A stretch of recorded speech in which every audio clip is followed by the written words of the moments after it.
దేవుడు ఇచ్చే దీవెనలు చిన్నవి కావు, కొలవలేని దీవెనలు, రెట్టింపు దీవెనలు. నీవు కోల్పోయింది ఏదైనా కావచ్చు, కానీ దేవుడు నీకు ఇచ్చేది రెట్టింపుగా ఉంటుంది. నీవు ఊహించని ఆశీర్వాదం కోసం సిద్ధంగా ఉన్నావా? దేవుని దీవెన స్వభావం ఎలా ఉంటుందో తెలుసా మీకు?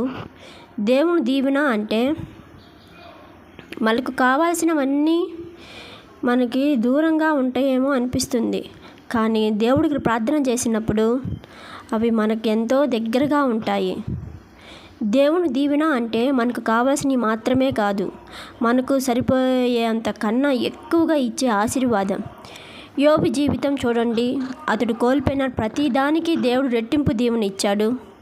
యోబు తన స్నేహితుల కోసం ప్రార్థించిన తర్వాత యెహోవా అతని స్థితిని మళ్ళీ చక్కబెట్టాడు. యెహోవా అతనికి ముందెన్నడూ కలిగిన దానికంటే రెట్టింపుగా ఇచ్చాడు. అదే దేవుడి ప్రేమ. మనం దాన్ని అర్థం చేసుకోకుండా నాకు ఇది జరగలేదే, నాకు అది జరగలేదే, నేను ఇది నష్టపోయానే, నేను అది నష్టపోయానే, నేను అప్పుల్లో పూరుకుపోయానే అని ఏదేదో దేవుడి మీద నిందలు వేస్తుంటారు. అలా చేయగాకండి. దేవుడి మీద ప్రార్థించండి, దేవుడికి ప్రార్థన చెయ్యండి. రెట్టింపు దీవెన వాగ్దానాలు. నీవు బంధనస్తుడివై నన్ను ఆశించిన వాడివైనందుకు నీవు ఈ దినమున నేను నీకు రెట్టింపు దీవెన ఇస్తాను అని యెహోవా సెలవించుచున్నాడు.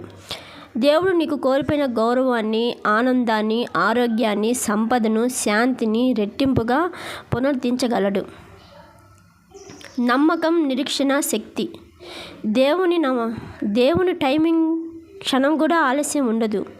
ఏ సమయంలో దేవుడు అద్భుతంగా నిన్ను ఆశీర్వదించగలడో ఒక్కసారి నమ్మకంగా ఎదురుచూడు. నీకు రావాల్సిన ఆశీర్వాదం రెట్టింపయ్యి నీకు చేరుతుంది. ప్రస్తుత పరిస్థితుల్లో ఎలా నమ్మాలి, అసలు ఎందుకు నమ్మాలి అని ఉంటుంది. నువ్వు బలహీనంగా ఉన్నప్పటికీ నీ విశ్వాసం బలంగా ఉండాలి. ప్రార్థన చెయ్యండి, నిరీక్షించండి, దేవుని మాటలు చెప్పుకుంటూ ఉండండి. మనము చెప్పుకొని నిరీక్షణ విషయమై నిశ్చయంగా పట్టుకోదగిన వారు ఆయన గనుక విడువక పట్టుకుందాం. రెట్టింపు ఆశీర్వాదం కోసం దేవుడు సిద్ధంగా ఉన్నాడు. నీవు సిద్ధమా? ఈరోజు నీవు ప్రార్థనలో ప్రభువా, నా కోల్పోయిన దానికంటే రెట్టింపు దీవెన ఇవ్వండి అని మొరపెట్టుకోండి. నిశ్చయంగా ఆయన నీ జీవితాన్ని మార్చివేస్తాడు.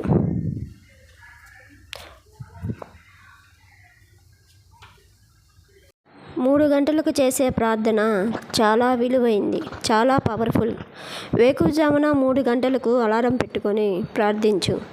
నువ్వు ఏ సమస్యను చూసి దిగులు పడుతున్నావో, భయపడుతున్నావో ఆ సమస్యకు సమాధానం తప్పక దొరుకుతుంది. ప్రార్థించి చూడు. ఇప్పుడే ప్రారంభించు.